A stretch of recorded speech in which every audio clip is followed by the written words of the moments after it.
So we're going to build a tube trap. We're going to start today with the first tube is a standard. It measures as a 12-inch tube measured from the inside, which is 15.8 on the outer OD. And this comes with a jacket, and you want to seal this together. So the first thing you do is you push this together. You try to make sure it's lined up just right.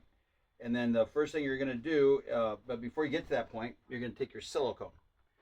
This is silicone. You can buy it anywhere. The silicone. You can also buy it in a toothpaste container. You're going to pay a little bit more for that, but for smaller quantities, that's fine. You can also use liquid nails.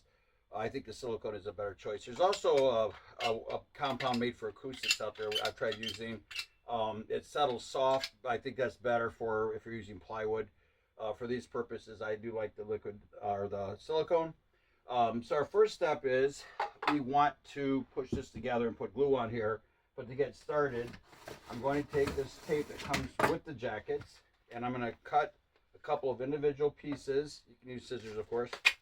Here's my first piece, and then our second piece will also be used, because what we're going to do is once we glue that with the silicone, we're going to want to tighten it and seal it so it dries, and then we'll be able to move to step two.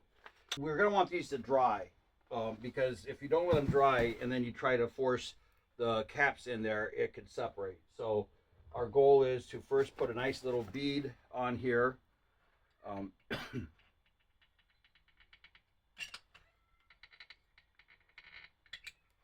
this is actually black silicone.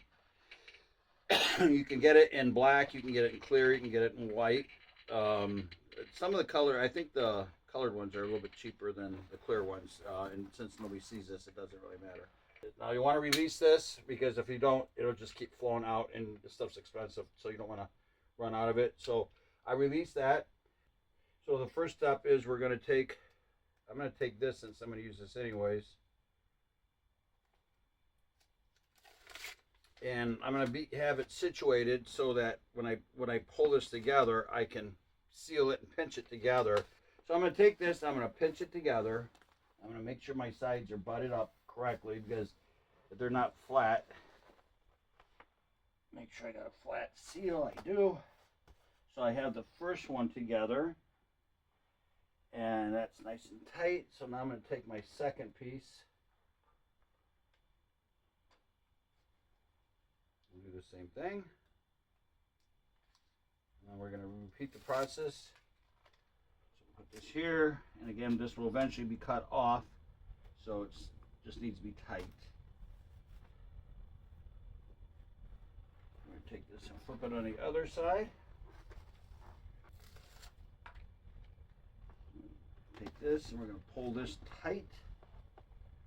What that's doing is now we have a nice tight seal on the other inside, and when this is completely dry, we're just going to cut down the seam here, and we're going to peel the whole jacket off, and you'll have this exposed so that there's plenty of openings for your low frequencies and high frequencies to cut right through it, and then you'll replace this halfway with a piece of the 4mm black plastic.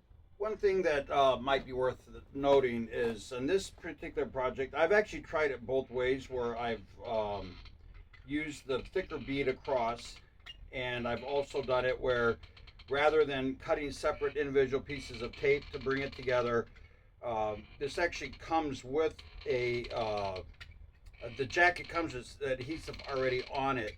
An easier way to do it is to peel back the double-sided tape on the jacket itself and simply close it up and use that tape. The only downside of doing it that way is you do have to be very careful that you have the caps balanced, because if you don't, and they're off just by a little bit, this edge here is going to make, when it stands upright, it won't stand flush, and that can cause it to tilt, maybe even tip.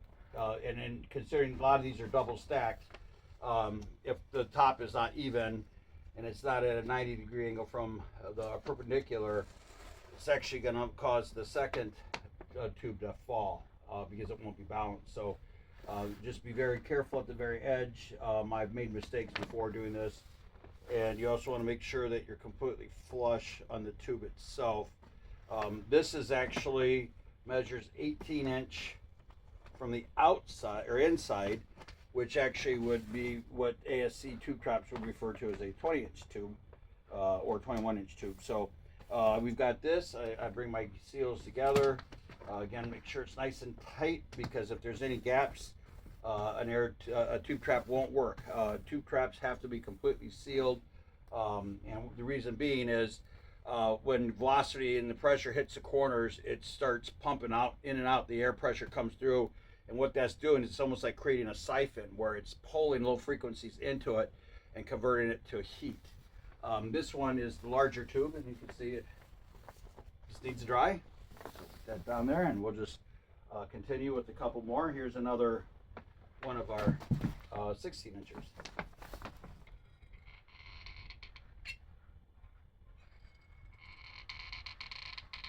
It is important that you have enough to completely seal this, because if there's a gap in there, air will go through it. So you don't have to cake it on, but just enough that it's consistent all the way across. So with that, remember, always decap this, take the pressure off so it doesn't keep flowing. You can line this up. Sometimes it's also easier to put it upright like this. You'll find your own way of doing it over time. So bring this together. The floor is going to help keep this balanced. I'm going to start and just kind of trowel down. I usually like to pull in the middle so it's evenly distributed, and then come up. And this one is not balanced, so we're going to have to peel back.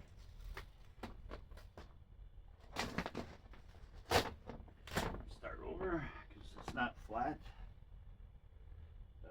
Okay, that should do it.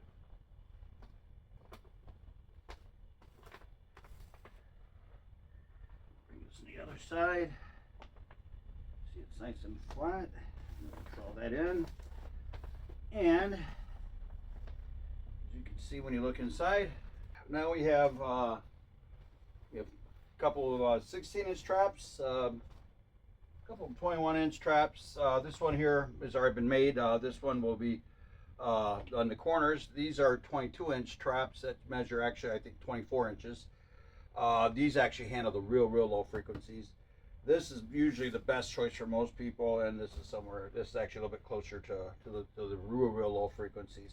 So now, because what I need in here is 2 3-footers and an 18-incher, because these measure exactly 36 inches, I will need to cut these in half.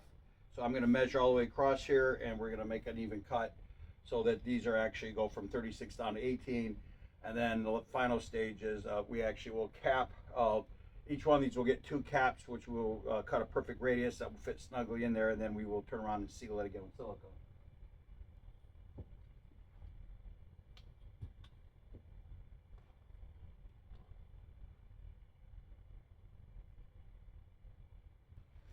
And another trick is once you have it sealed together, you can actually run your bead down the middle. Just run your nozzle straight down the seam and kind of push it in just maybe like 1/8 of an inch, and just roll it straight out like this. And what that will do is that will actually compensate for the fact that we went with a little bit thicker bead where it was only in one spot. This will give it a little bit more distribution in a wider area. So